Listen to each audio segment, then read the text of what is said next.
It's known the counting has been going on for 4 hours, and we're with our political editor Aditya Menon, and we're going to ask him a couple of questions about how the Punjab state is looking right now. Aditya, you've been following this since morning.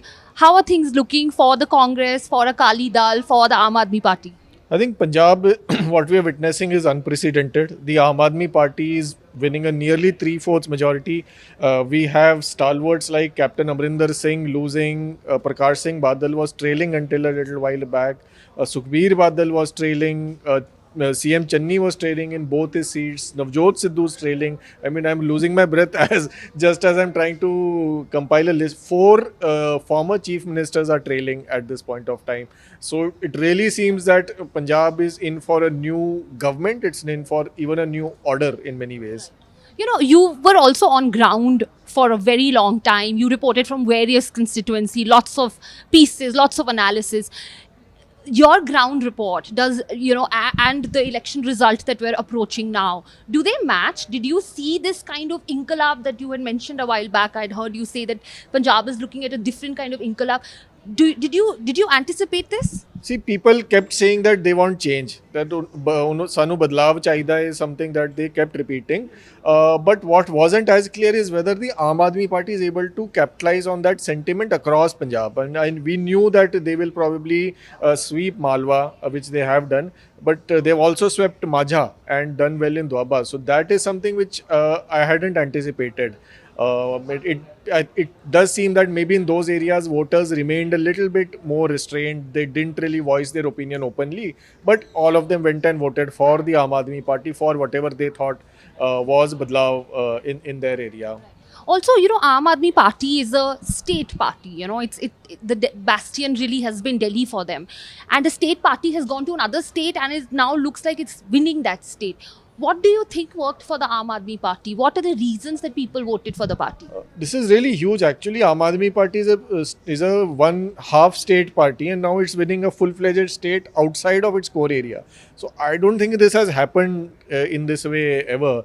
I think firstly, what we are discussing earlier, they're being total disgust against the three existing parties, Congress, Akali Dal, and BJP. That was one. People are particularly fed up with corruption and with the lack of jobs. Aam Aadmi Party at least promised a certain degree of clean governance and cheaper electricity and slightly better healthcare and education facilities. So it's a very simple kind of a campaign that Aam Aadmi Party. Do you think it's similar to what their Delhi model of governance is, which is what they've been talking about? In many ways, it was that. But in addition to it, they also capitalized on a great deal of rural anger. Which also was reflected in the farmers movement. Also, the slogan "Ek mauka aap no," it was a very clear thing. You have tried these two parties for all these years. Give us one chance at least. So very simple slogan, simple campaign, and they won. They are reaping the benefits because of it. The exit polls had come, and we were talking at that time as well. Did you expect an Aam Aadmi Party sweep like we're seeing today? Did you expect the sweep? I think we'd all reached that conclusion that there is a chance that this new party in Punjab might emerge as the winner. But did you expect these numbers, these kind of leads? Yeah, I expected that they would win, but I didn't expect them to sweep. Not at all. In fact, I had a few questions for you from Uttar Pradesh. Yeah, sure, we can do this. Yeah, we can do this. Yeah. So Soumya, West UP was the epicenter of the farmers' movement, but it doesn't seem that the RLD is gaining to the extent that was anticipated. So, what do you think happened there? I think what happened was that the early trends in the morning had showed that the BJP was really sweeping this. But I think now that the hours are going by, we do realize that somewhere the SP-RLD the votes have been consolidated. Like there's a little bit of, they've done a little better than what it seemed like, say at 8:30 or 9 in the morning when we assumed that, okay, the Western UP sweep has been done by the BJP. So I think the numbers are shifting. We should still say maybe hold on a little bit and see the final numbers. I think what didn't work, which is what we had been wondering all along, was that the question that came was that will the Jat vote rally behind Akhilesh Yadav?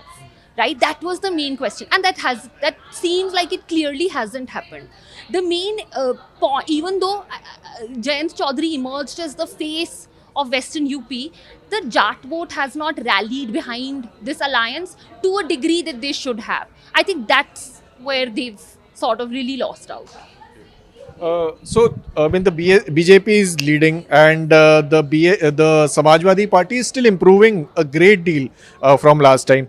But what about the BSP? Now, BSP was in power from 2007 to 2012. They won a majority on their own. Now they are in single digits. What happened there, Soumya? I think 22% is what how much they scored in 2017, the BSP led by Mayawati. This time, so far, with the numbers that they appear even on the EC website, I think we've seen that there has been a drop of around a little under 10%, which in itself is quite a shocker. I think what has happened really is that again the issues that have always sort of been sort of troubling that party. At first the BJP went away with a lot of the top leaders of the BSP. Now the SP has come again, taken away a lot of their own, top leaders of the BSP. So I think there has been the decline is a bit depressing, because one was hoping that there would be some sort of revival or at least a maintenance of the 2017 score, which obviously has not happened. I remember one of your stories that you had done probably from Lucknow about law and order. Do you think that has helped the BJP, or this law and order, what people think of it, is also subject to the communities they belong to? Absolutely subjective to the communities that they belong to. And as we were, not just me, but a lot of the reporters here, as and when we were traveling through UP, we realized that the common conversation that everybody said was that law and order improve ho gaya hai. Sapa ke time pe that tag that is attached to Sapa, is something that has not left it behind, that older baggage that we keep talking about. And I think people sort of like that iron fist, ironclad, that really tough persona, that way of looking at law and order. I mean, people can differ whether it's the right way to go ahead in maintaining the law and order situation, the bulldozer sarkar, and all of that. You can differ, you can disagree, but the UP ka janta has clearly accepted that as something that works. So yeah, subjective, I think.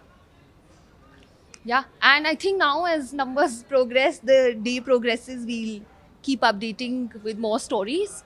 And thank you so much.